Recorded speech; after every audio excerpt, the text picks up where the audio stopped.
guys, today's August the 28th, and what we're doing is looking for what we could consider the best value for condos in the city, in Toronto. And my criteria would be a 2-bedroom, 2 baths, so 2 full baths, meaning that you have to be able to take a shower in one of the bathrooms, and also a parking spot. 2 bedrooms, 2 bath, a parking spot. What is the lowest price per square foot that we can get a unit like that for? And my research has found a unit. It's on Lisgar. Now Lisgar, you already know how I feel about the whole Liberty Village area. However, Lisgar is slightly different because Lisgar, which is right here, this is a 3D view that we're looking at. This is Queen Street. So if you go across Queen Street, of course, this way is bare. This is where the masters of the universe apply their trick. Sudbury Street comes around to Queen Street as well, and that is an area where you have a ton of condos.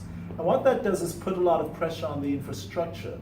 Now, I'll show you something else about it. So the price point that we're looking at is $400,000. They would rent for about $2,200 a month. So we'll get into the numbers later. But let's just give you an idea of where this is in Toronto. If you look at the map,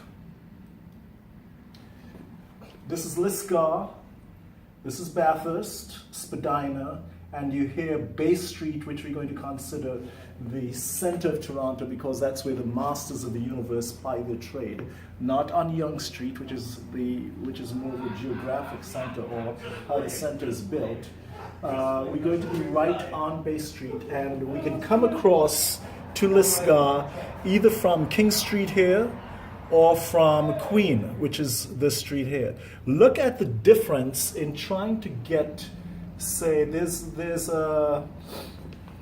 something that I like to point out, which is that the distance as the crow flies, so the straight line distance may not be in fact the kind of logistical distance that you need. In other words, to get from one place to the other, even though there's a short straight line distance between them, there's certain kind of bottlenecks in Toronto that you should be aware of which you should be aware. And one of them is right here on Spadina.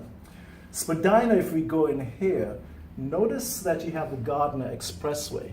And what that means is that as you go over the Gardiner Expressway, Spadina, come across to Bathurst, you notice this area here, it's very, very difficult at times to get from the Gardiner up to, say, Queen Street, and that's because everything is congested around here. Remember that Toronto, around this area, you have the CN rails, you have the GO stations, the Rogers Center, Ripley's Aquarium, the ACC, everything where the Metro Convention Center, every kind of facility where you need to get people in a hurry would be centered around here, like any midtown. So